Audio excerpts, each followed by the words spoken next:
pression sur tes trios. Finalement, je riais pas de vous. Non, mais c'était... Je riais de la situation. C'est ça, c'était de bonne guerre. Je me suis mal exprimé. Tu as ressorti un peu le boulier, on voit des combinaisons différentes. C'est mélangé, là. Oui, exact. Non, on continue à essayer de trouver des réponses sur des choses qu'on cherche. Mais est-ce que multiplier le nombre d'occasions où tu pourrais créer une chimie entre Dak et Laine, tu voyais pas ça comme une priorité pour ce soir? Non, pas nécessairement. C'est pas comme si ils se connaissent pas, les joueurs. Là. On essaie de fabriquer des trios, puis qu'est-ce que ça va nous donner, essayer de continuer à évaluer. Est-ce que tu as pu parler avec les sénateurs, question de formation? Oui. Non, ça va être... non, c'est pas mal... les deux équipes ont pas mal la même affaire. J'imagine que le plan est toujours d'avoir un line-up assez plein samedi pour... Oui, ça serait le plan. You obviously like what you've seen from Florian so far in camp, with him still being here. What do you want to see from him tonight? Just play to his identity. I think he's, playing with Andy and Jake. I think, that line should be, heavy on the forecheck and guys that can go disrupt and be responsible and bring some energy. Goulet et Dobson qui ne jouent pas, c'est-tu un petit peu une précaution suite à la semaine dernière? You talked to us about more choices than you've ever had since you've been here as a coach. You have so many guys who can play wing and center. Is that something you talk about with Kent and when you guys are looking for players? Yeah. I mean, not every player is comfortable playing both center and wing, but I feel like our guys are learning to do that, and especially the way we play, they might start in the center circle, but after that, the game happens, and you just got to read and react. And the fact that, they can help each other out on the draws, depending what side of the ice, I think that's only a positive. I always feel you can't have enough centers that can play wing in this league. Parlant de ça, est-ce que tu t'attends la même chose aussi de ceux qui sont juste alliés, qui ont la flexibilité de jouer sur les deux ailes? Je sais qu'il y en a beaucoup qui mettent sur leur... Oui, je sais qu'il y en a qui sont plus capables de jouer les deux ailes. Puis je pense que quand tu es capable de faire ça comme joueur, mais tu montes ta versatilité. Ta polyvalence. Ouais. Ça se dit ça en français, non? Polyvalence. Ça se dit? C'est-tu le même affaire? Ouais. Polyvalent. Ouais, fait que c'est bon d'avoir des joueurs polyvalents, des défenseurs qui sont capables de jouer les deux bords aussi. Ça l'aide.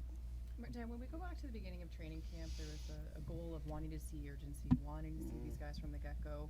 As we're kind of entering this final week, do you like what you're seeing in terms of that urgency? Yeah, I mean, I feel like, I don't know if I discussed this yesterday with you guys. I can't remember, but when the camp starts, the urgency, the enthusiasm is very high. Then you get to the middle part of the camp where it kind of flattens out a little bit, and I think us going to Quebec now, it's going to go back up. I feel the energy and the enthusiasm, and I think I love that we have this trip right now, versus early on where you already have that enthusiasm because it's the start. So it's how you, we talk about that during the season. The start of the season is going to be excited, but then you get into that normalcy stage where okay, well, where's the enthusiasm and the urgency level when you get through that stage, and you got to every player is responsible for that to just make sure we keep the energy up, the enthusiasm, and I think you get outside forces like a trip to Quebec that kind of helps bring that back up. So. I'm excited about the trip for the guys. Veleno's another guy who plays center. Who's that? Joe Veleno. Another guy who plays center and wing. Things haven't gone great for him since he came into the NHL. It was a first-round pick. Have you spoken to him since he came here about what he needs to do or where he needs to improve to earn a spot here? We feel we talk to trying to steer players in a direction where they can help themselves and what we're looking for. We talk to a lot of the guys, Joey included. On sait que des matchs comme ce soir, c'est spécial pour des gars comme Zach. Sammy, t'as-tu dû avoir une discussion avec lui pour lui expliquer pourquoi il n'y avait pas de place pour lui ce soir? Non.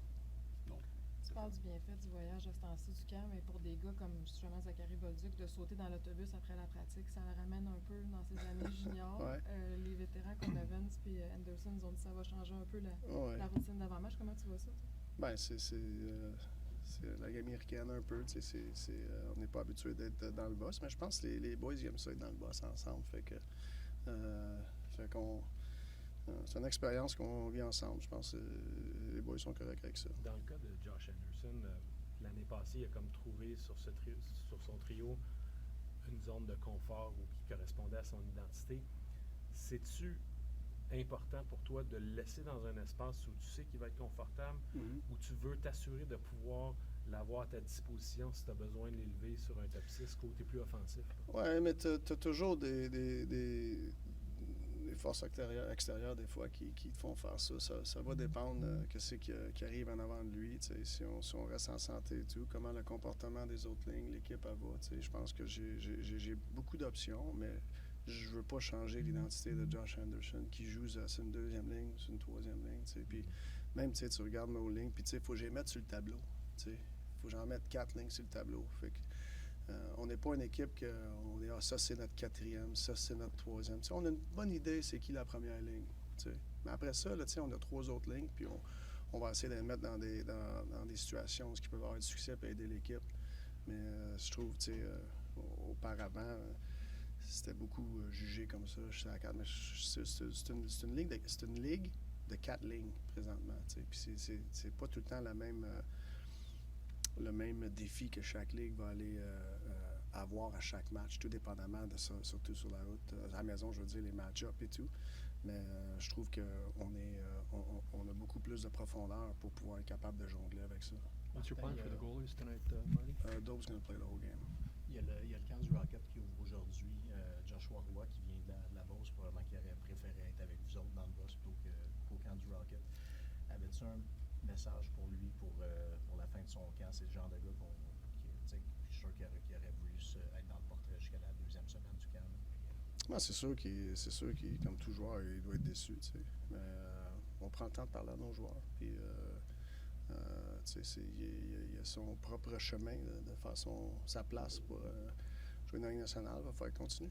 Y a-t-il un défi spécifique pour un gars comme lui qui avait goûté pas loin d'être à temps plein il y a 2 ans? Mais je pense que le plus gros défi pour tous les joueurs dans ces situations-là, c'est de comprendre comment compétitif que c'est, OK? Puis comprendre que la fenêtre n'est pas grosse.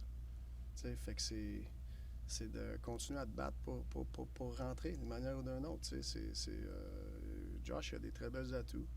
Il y a d'autres choses qu'il faut qu'il continue à travailler là-dessus, comme tout autre jeune joueur. Puis c'est de continuer à courir après ton rêve.